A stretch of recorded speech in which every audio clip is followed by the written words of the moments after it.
কোরআনের পাখি আজ দিয়ে গেল ফাঁকি, ফিরে আর আসবে না যতবার ডাকি। ঠিক কিনা? কোরআনের পাখি আমাদেরকে ছেড়ে চলে গেছে, অত্যাচার সহ্য করতে করতে চলে গিয়েছে। আহ, মুসলমানের কলিজায় আঘাত লাগে। তোমরা কি মনে করো ক্ষমতা শুধু তোমাদের? মনে রাখবা, এই দেশে তোমাদের থেকে আমরা আলেম, আমাদের ক্ষমতা বেশি। ঠিক কিনা? যদি বিশ্বাস না হয় মামুনুল হককে ছেড়ে দেখাও। ঠিক কিনা? মিজানুর রহমান আজহারিকে আবার দেশে আনো। ঠিক কিনা? আমির হামজাকে ছেড়ে দেখাও, প্রমাণ হয়ে যাবে এই দেশে জনপ্রিয়তা কার বেশি, তোমার নাকি আমাদের। আহ, সারা বিশ্বের নাম করা এক নামে যাকে সবাই চিনত, সেই আল্লামাকে তোমরা জেলের মধ্যে নিয়ে 12টা বছর অত্যাচার করে তাকে হত্যা করে জেল থেকে বের করেছো। ঠিক কিনা? এর বিচার এই দেশের জনগণ একদিন করবেই করবে। তোমাদের পার্লামেন্টে নায়িকা আছে, গায়িকা আছে, একজন ভালো আলেম নাই। আছে নাকি বলেন? একটা মুসলমান দেশের পার্লামেন্ট, সেখানে খেলোয়াড় পাবেন, নায়িকা পাবেন, গায়িকা পাবেন, জোকার পাবেন, ড্যান্সার পাবেন, গায়ক পাবেন, অথচ একটা ভালো মানের আলেম পাবেন না। ঠিক কিনা? দুনিয়ার বুকে ক্ষমতার চেয়ার পেয়ে আলেমদেরকে ধরবা, ধরে ধরে জেলে আটকাবা, তাই না? তোমার এই ক্ষমতা কি চিরস্থায়ী? তুমি কি চিরদিন ক্ষমতায় থাকবা বাবা, বলো? একজন আলেমের গলায় তুমি দড়ি পরিয়েছো, তুমি পৃথিবীর সমস্ত আলেমের গলায় দড়ি পরিয়েছো, তাই না? ঠিক কিনা? একজন আলেমের হাতে দড়ি বেঁধে, মাথায় রশি দিয়ে, হ্যান্ডকাপ পরিয়ে, মাথায় হেলমেট দিয়ে ধাক্কা মারতে মারতে তোমরা জেলের মধ্যে পুরে দিয়েছো। ঠিক কিনা? মনে রাখবা, ওই ফেরাউন যদি কাফের হয়, তোমরা কি তাইলে? তোমরা রসুলের উত্তরসূরির গলায় ধাক্কা দিয়েছো, তার মানে তোমরা রসুলের গলায় ধাক্কা দিয়েছো। ঠিক কিনা? রসুলের হাতে তুমি হাত করা পরিয়েছো।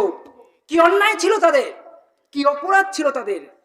তোমরা মদ খাবা, গাঞ্জা খাবা, তোমাদের বিরুদ্ধে কথা বলা যাবে না? তোমরা যা ইচ্ছে তাই করবা, তোমাদের বিরুদ্ধে কোনো কথা বলা যাবে না। বললে আমরা জঙ্গিবাদী, তাই না? এদেশের মুসলমান এখন সব বুঝে গেছে, কে ধোকা দেয়, কে সঠিক, সবাই বুঝে গিয়েছে। এই জন্যই তো মাইকে অ্যানাউন্স করে ভোটের জন্য টাকা লাগে। ঠিক কিনা? কেউ যায় নাই ভোট দিতে, কেউ না। কুত্তাও ভ্যাকসিন মারে নাই ওদিক ফিরে। মনে রাখবা, এই দেশের ক্ষমতায় যে থাকবে, ক্ষমতায় যে আসবে, মুসলমানদের জান, মুসলমানদের মান, মুসলমানদের ইমানকে হেফাজত করতে হবে। ঠিক কিনা? মুসলমানদের ইমানকে ধ্বংস করার প্ল্যান যে করবে, তাকে এই দেশের ক্ষমতায় থাকতেও দেওয়া যাবে না, আসতেও দেওয়া হবে না। আল্লাহ, কি বলবো, কাকে বলবো? আপনাদের মতো মুসলমান আজ জিম্মি হয়ে গিয়েছি। সাধারণ মুসলমানের মুখে ভাত খাওয়াটা এখন যেন একটা অসহ্যকর হয়ে গিয়েছে। সারাদিন পরিশ্রম করে সংসার চালানোর দায় হয়ে পড়েছে। উন্নয়নের জোয়ারে ভাসছে দেশ। ঢাকায় যান, ফ্লাইওভার দেখেন, ব্রিজ দেখেন, এই একটা যাচ্ছে, ওই একটা চলে গেল, ওই একটা চলে গেল, ওই একটা চলে গেল, মাথা ঘুরাবে, তাই না? অথচ অথচ ওই ফ্লাইওভারের নিচে একটু খেয়াল করেন, গরিব দুঃখী মানুষ খাবারের জন্য হাহাকার করতেছে। এদেশের মানুষ ব্রিজ চায় না, এদেশের মানুষ কটা ডাল ভাত খেয়ে বাঁচতে চায়। এই দেশের মানুষ তার ইমানকে হেফাজত করে বাঁচতে চায়, তাদের মা বোনের ইজ্জত আবরু রক্ষা করার গ্যারান্টি চায়। কেমন আছেন সবাই?